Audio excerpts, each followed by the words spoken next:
Hello everyone welcome छ मेरो नयाँ भ्लगमा। साथीहरू, आज चाहिँ म जाउलो बनाउन प्रक्रिया देखाउँदैछु, जुन चाहिँ मेरो बच्चाले मिठो मानेर झर्को नमानेर खाने गर्छ।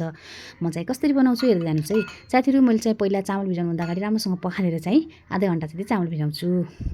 अनि यो भिजेको चामललाई मैले धिमे ग्यासमा, लो ग्यासमा मैले मस्तसँग पाक्न दिन्छु। अनि पाक्ने क्रममा साथीहरू, मैले चाहिँ थोरै हल्दी, थोरै नुन म पहिल्यै राख्छु है साथीहरू, किनभने नुन चाहिँ अलरेडी पाकेको हुनुपर्छ गरे के। अनि म यसलाई छोपिदिन्छु। केही समय त्यो पाक्दासम्म चाहिँ मैले चाहिँ त्यसमा प्रयोग गर्ने तरकारीहरू गाजर, पालकको साग, आलु, टमाटर जे तपाईँ मनपर्ने आफ्नो बच्चालाई खुवाउनुहुन्छ त्यसलाई चाहिँ एकदम मस्तसँग पहिला पखाल्ने, त्यसपछि काट्ने।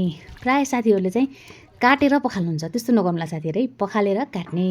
अनि त्यसपछि चाहिँ मैले वाउ, लुक्स पनि कति राम्रो छ है साथीहरू।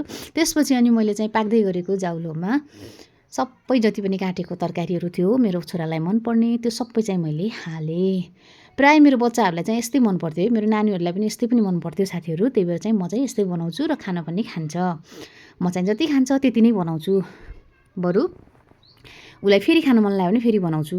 अनि साथीहरू, मैले चाहिँ जाउलो हाल्दै गर्दा मैले चाहिँ थोरै पुदिना पनि हालेँ, किनकि मलाई पनि मनपर्छ, मेरो बच्चाहरूलाई पनि मनपर्छ, अनि पाचनमा पनि सजिलो हुन्छ। त्यही भएर चाहिँ मैले हालेँ। अनि यसको स्मेल पनि राम्रो आउँछ कि, बच्चाको ह्याबिट बस्दै जान्छ। त्यसपछि मैले बिस्तारै पकाउँदै यस्तो मस्त मिठो सफ्टमा पकाएँ साथीहरू। अनि मेरो जाउलो चाहिँ रेडी भयो।